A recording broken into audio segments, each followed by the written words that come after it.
Hey everyone! Before we jump into today's episode, I wanted to share with you our amazing Soulfire retreat, Evolve in Bali, Indonesia, that happens this April between the 22nd and the 28th. If your soul has been begging you for a life-changing experience, and you're ready to immerse yourself in a culture that is so deeply sacred and spiritual while being surrounded by incredible beauty, where your five senses are literally taken over and you have no other option but to be present and to savor every precious moment, then this retreat is for you. This retreat is for you if you are ready to push the edges of possibility and expand into new ways of being. This isn't just a luxury getaway with your favorite girlfriends. What's waiting for you in Bali is a life shift where the path forward becomes the turning point in the road toward the life you have been imagining, where anything is possible. Come evolve with us. Your soul is begging you. Head on over to soulfireretreats.org and book your spot today. We still have rooms available through most of the different room types, including our cheapest option at the twin bed level, but there's only one left for that price. So please join us today. And if you're interested in checking out the agenda that we have planned for this incredible week, then head over to my Instagram account at Carissa Step and take a look at the pinned post where I've shared it there. All of these activities are included, including a massage, a one-on-one personal healing session with a local Balinese healer, and so much more. I look forward to connecting with you soon. Now let's get to today's episode.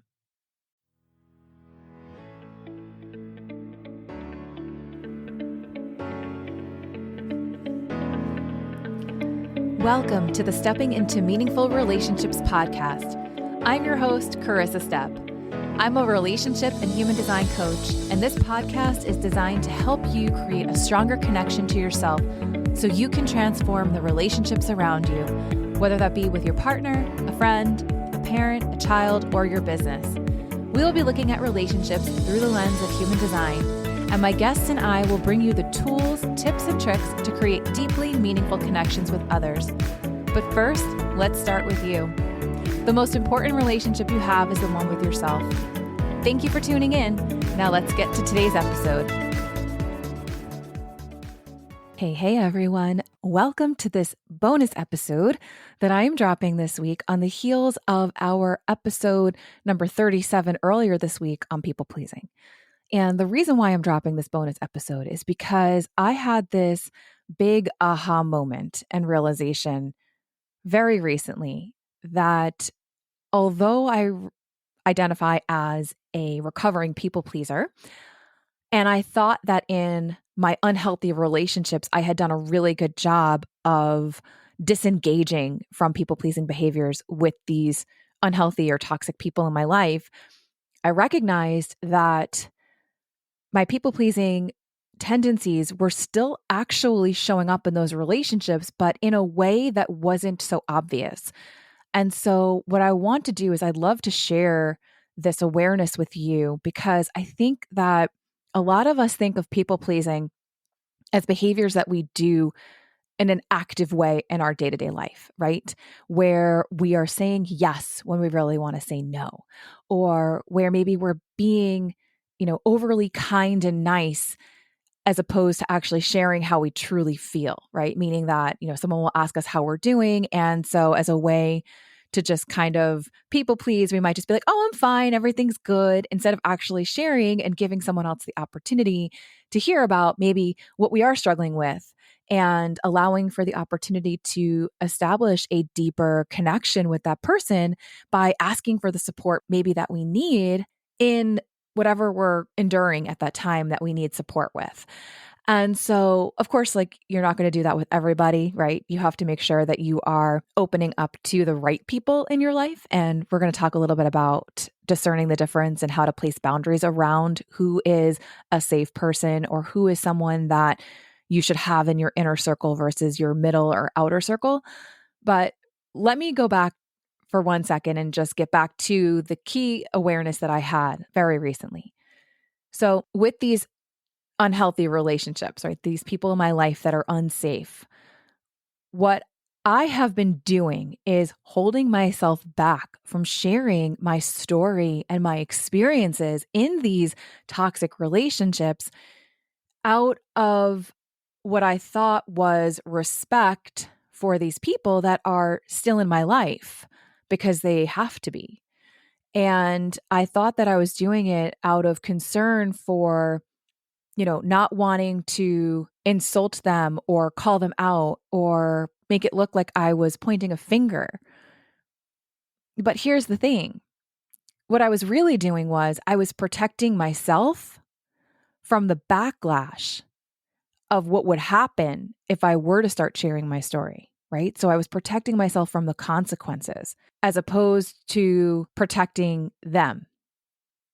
So does that make sense? Like there's a paradox there, right? So I was behaving in a way where I was keeping myself small. I was holding myself back from sharing my story, sharing my experiences so that you listeners, people there on the other side of the mic could feel like you could relate to me, right? So I was preventing any sort of chance I had at relatability with you, my listeners or my audience, because I thought it was important to protect them.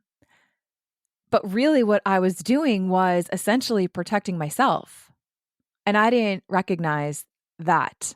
And when we engage in behaviors that are people pleasing, what we're really doing is what might look like from the outside that we're doing something good or something nice for somebody else, right? Where we are maybe sacrificing ourselves or compromising ourselves in some way to help someone else out or to be there for them or to serve their needs ahead of our own. It looks very admirable. It looks very altruistic.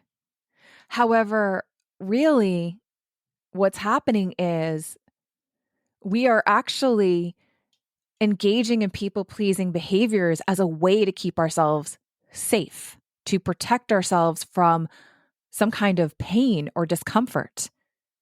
So, I've talked about this before on other podcasts where people pleasing is actually a form of subtle manipulation because we will serve others' needs in an attempt to get our own needs met.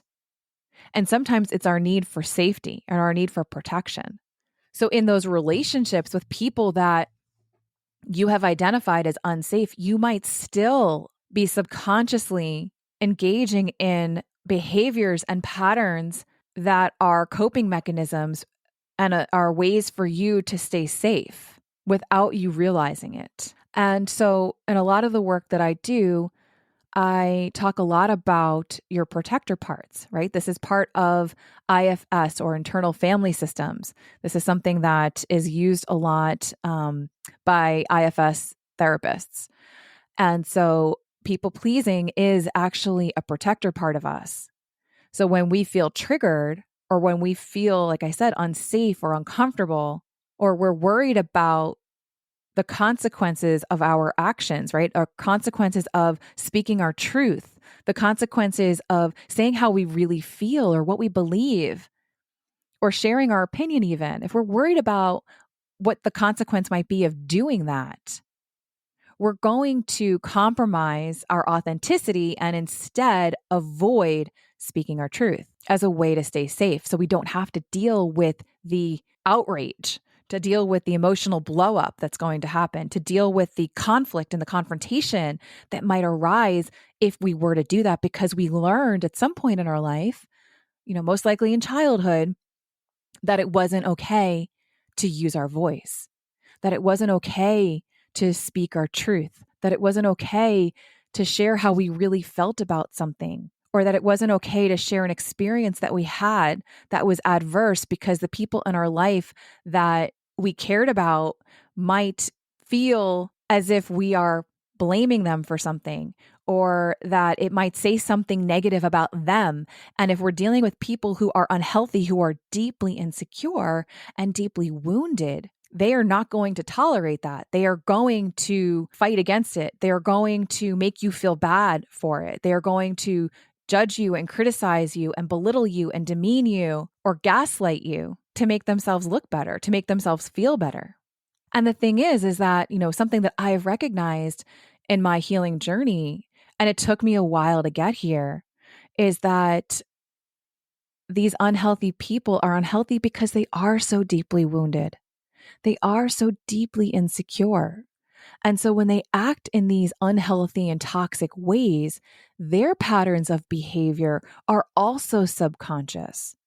And they don't recognize that they are actually inflicting pain upon the people around them, as opposed to the people pleaser who only inflicts more pain upon themselves by self-abandoning, by self-sacrificing, by keeping themselves small, by not connecting to their truth, right? To allowing themselves to speak their truth, to share their stories, to share how they feel. Now, I just want to make a quick distinction, because if the toxic and unhealthy person that you're dealing with is a malignant narcissist, and I don't like using labels, but I have to in this case, then their behaviors are not entirely subconscious.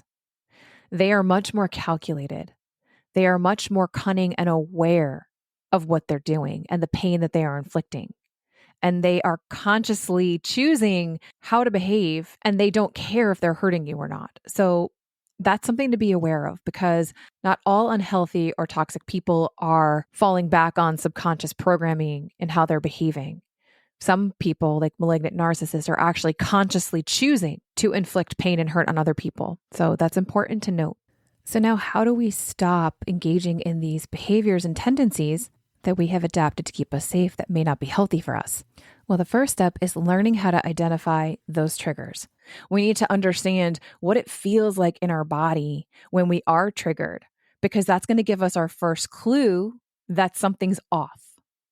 And if something's off and we're not feeling safe, because that's what happens when we're triggered, right? We don't feel safe to some degree. Like that's what's being triggered. Like this fear that, maybe you're not enough, this fear that you're not important, this fear that you're not lovable, this fear that you might be rejected, this fear that you don't belong, this fear that somebody doesn't like you, right? Meaning that you're not lovable or you're not likable. And so it really all boils down to some underlying fear. And it's that fear that then sponsors the protector part to come out and start doing its job of trying to protect you. And that can look like many different things. It can look like, this people pleasing part. It can look like a perfectionism part. It can look like an anxiety part. It can look like someone who needs to plan and control everything and, know what the schedule is and what to expect next, because there's a fear of uncertainty, the fear of the unknown.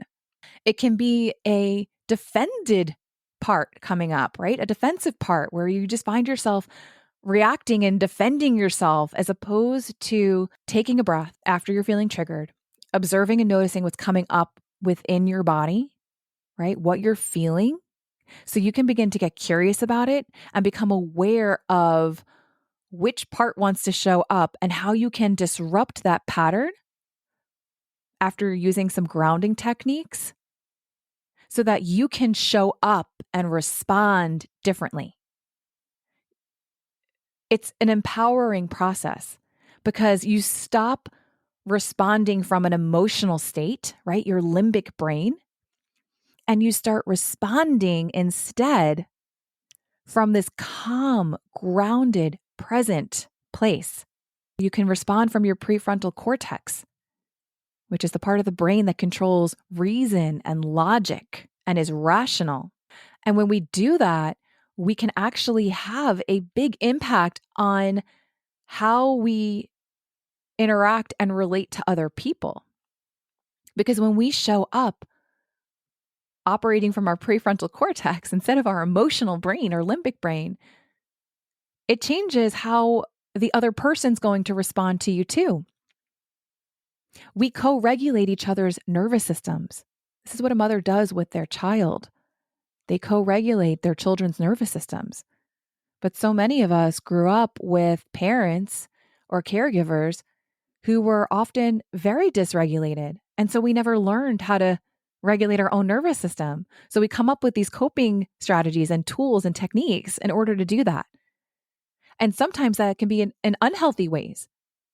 It can be by, numbing ourselves out with overeating, with alcohol, with drugs, with, over shopping. It can look like over exercising. It can look like OCD. It can look like trying to control every little thing that we can, because it's the only way we can try to feel safe is by controlling our external world, because we can't control the internal world of what's going on inside of us, that fear, that anxiety of not knowing what to expect and not knowing what's next. So, my point in sharing all of this is that I have shifted into closer alignment with my truth. And so, what you're going to begin to hear more and more on this podcast is me sharing more and more of my stories, of my experiences, and how I've worked through a lot of this stuff. So, I'm thinking that, potentially an episode that I might want to do is how to set boundaries in your unhealthy relationships so that you can continue to stay safe even when the other person is unsafe, if that makes sense. A lot of times, women will come to me, whether they're clients or just friends or acquaintances, and they'll say things like, well, I can't end this relationship. I can't just go no contact, which is oftentimes the advice that is given when you admit that you're in a toxic relationship. If you were to find out, for example, that a friend of yours was in an abusive relationship, what would be your first piece of advice to them? You'd probably say, you have to get out. You need to leave this person. You need to remove yourself from the situation. It's not healthy. It's unsafe.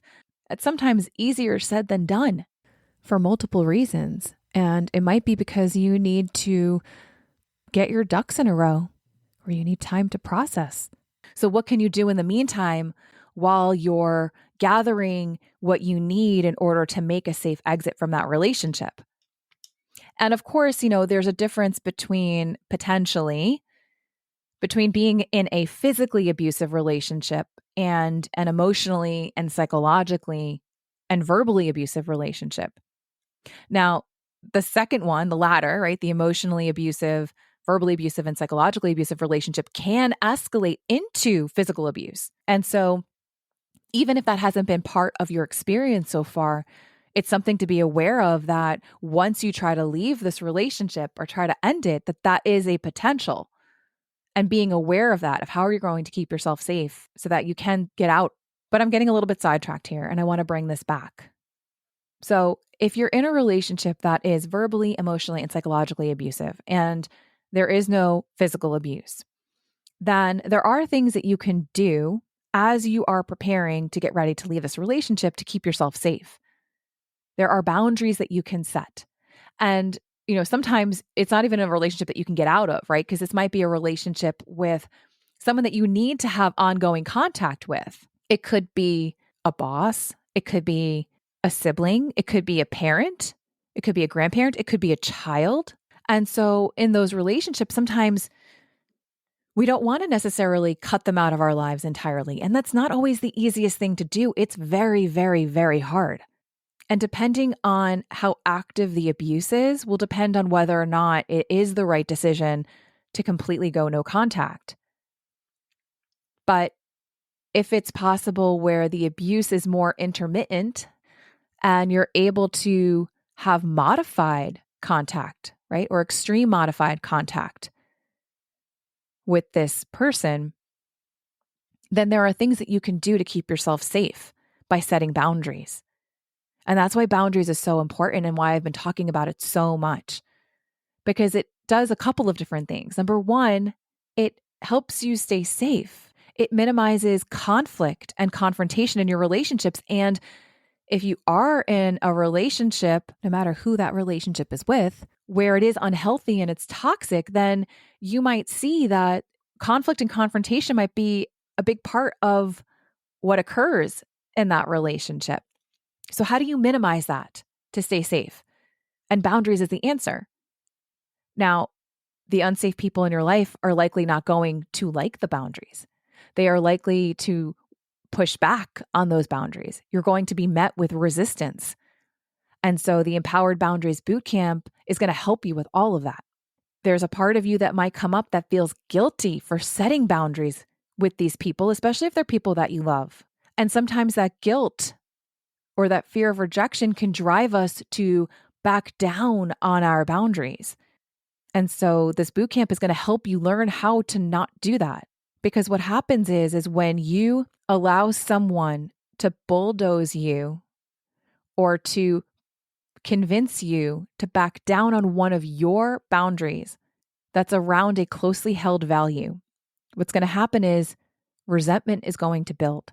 And that resentment may not just only be directed at the other person who you may feel is responsible for pushing you to back down on your boundary. But actually, what happens on a subconscious level is that resentment actually gets projected inwards back at yourself. Like you are basically resenting yourself, which can increase any kind of self-criticism. It can increase the volume on your inner critic. It can create self-hatred or augment any kind of self-hatred you might already be experiencing or feeling. It may actually increase the depletion of your self-worth, right? Because in these toxic relationships, oftentimes the other person has already been doing a pretty good job of chipping away at your self-worth. And now when you start building resentment and it gets subconsciously directed internally towards yourself, you begin to chip away at your own self-worth too, right? You're basically taking that chisel from the other person and now using it on yourself to continue to chip away at your self-worth. So now you're both increasing the damage that you're doing to your own emotional, spiritual, and potentially, mental and physical well-being as well. So boundaries are so important in these relationships. And getting back to my discussion around inner circle, middle circle, and outer circle is you need to get clear when setting boundaries with who gets to be in your inner circle, who gets to be in your middle circle, and who should be placed in the outer circle. And setting boundaries is how you keep those different relationships differentiated, right? Who do you trust and value the most and know that you can be yourself and share and ask for support and express your feelings in a healthy way and communicate with them effectively? Like those are the people that should be in your inner circle who make you feel safe. The people who don't make you feel safe need to be placed in that outer circle. And how do we do that? We do that by placing appropriate boundaries with them. And I just want to put a little asterisk here because what you do not want to do is tell the toxic or unhealthy person in your life that you are placing them in the outer circle. And you also don't want to say, I'm setting boundaries around what I share with you, how much time I spend with you, or how much we connect, right? Because that is going to cause conflict and confrontation in that relationship that is going to be potentially toxic and more damaging to you. And it's going to cause you more pain potentially in the long run. So you do that just through your actions. And you have to maintain the distance that you're placing between yourself and making sure that you're not opening up and sharing things vulnerably with that person who is not safe, who has exhibited and shown that they are not someone that you can trust with your innermost feelings and emotions and vulnerabilities. So that was something that I really needed to asterisk there for you because it's important. And the other thing is that I really would love to encourage you to begin to look at your relationships because potentially you might be very good at saying no, for example, or setting boundaries in certain relationships. And those might be the ones in your outer circle. And it might be a lot harder for you to set boundaries with people within your inner circle. And so the thing is that even if someone's in your inner circle, that doesn't mean that you shouldn't have boundaries with them. You still need to have boundaries in those relationships as well.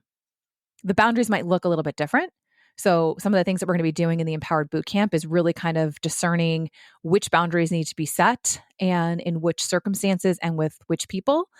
And so that's something that you should probably pay close attention to because, how many times have I had conversations with people where they've said to me, my husband's really comfortable and fine with telling me no and setting boundaries with me. But when it comes to his mother, he has absolutely no idea how to set a boundary. And it's really impacted our relationship and it's made it very difficult. And it's caused a strain between my relationship with my mother-in-law, right? Like that's just an example of an instance where some people might be really good at setting boundaries at work and they're terrible at setting boundaries in their personal relationships. And for others, it can be the opposite. And obviously, people at work would be kind of in your outer circle. People that are within your home, hopefully, should be within your inner circle. And if there's someone within your home that is not in your inner circle, then obviously that's a red flag. So again, it's important to pay attention to which relationships you feel comfortable setting boundaries in and which relationships you do not, or which circumstances you feel comfortable setting boundaries in and which circumstances you do not. A lot of times in these toxic relationships, we talk about gray rocking. I personally started gray rocking these toxic people in my life subconsciously without even realizing it. And when I first heard the term gray rock, I had no idea what it meant. And when it was explained to me, I was like, oh my gosh, I've already been doing that because I subconsciously knew these people weren't safe. And somehow I knew that this was how I needed to behave in order to keep myself safe. And that was part of my boundary. So gray rocking is when we stop showing any kind of emotion to the person that's unsafe.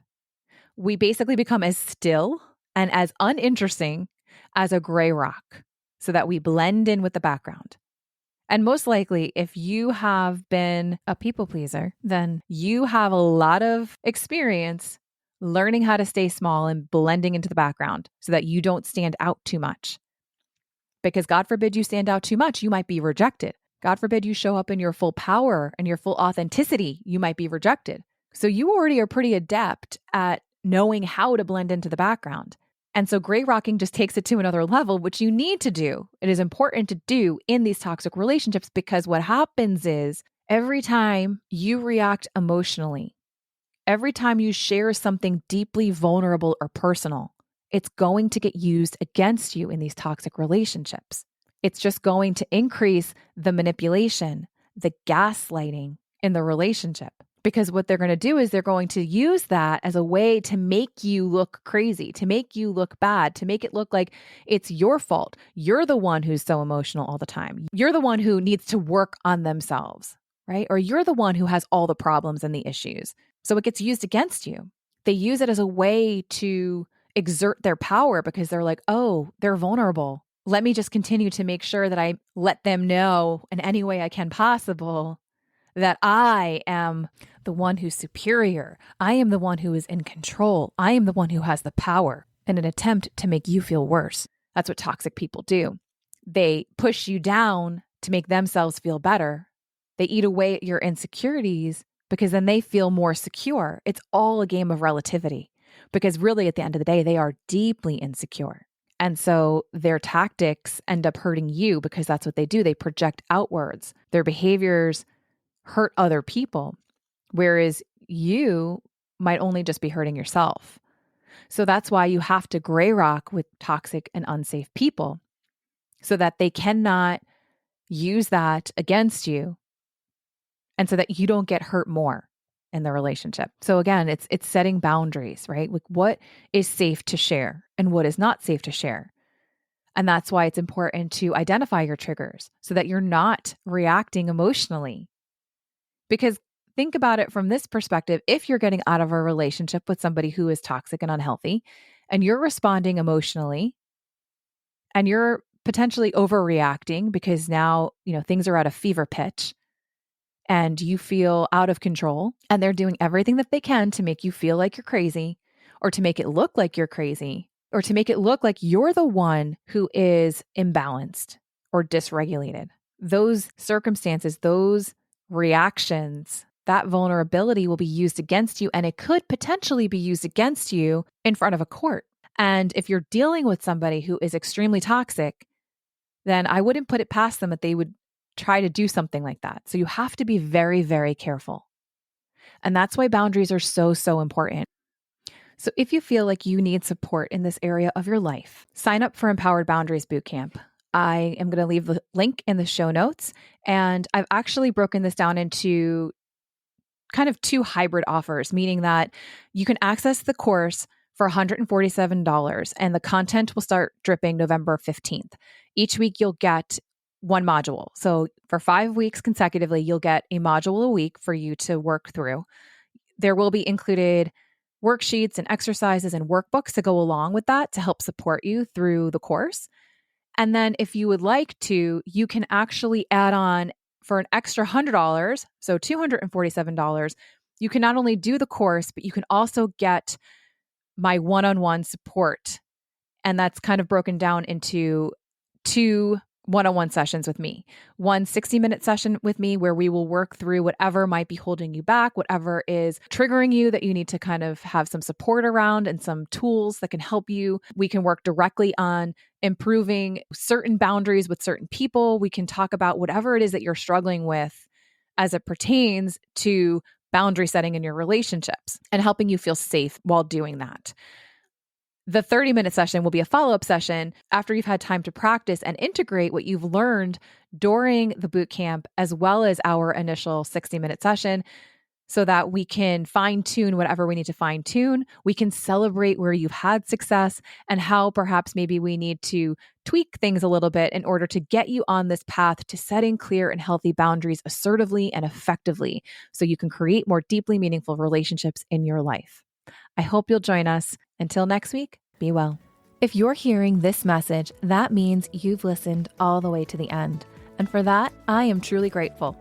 If you enjoyed this episode and found it valuable, would you mind leaving us a review wherever you listen to podcasts and sharing it with others? If you'd like to connect with me for one-on-one coaching or human design reading, you can find me on my website or on social media. Also, if you have a topic you'd like me to discuss on a future episode, please DM me. Be sure to tune in next week for another episode of Stepping into Meaningful Relationships.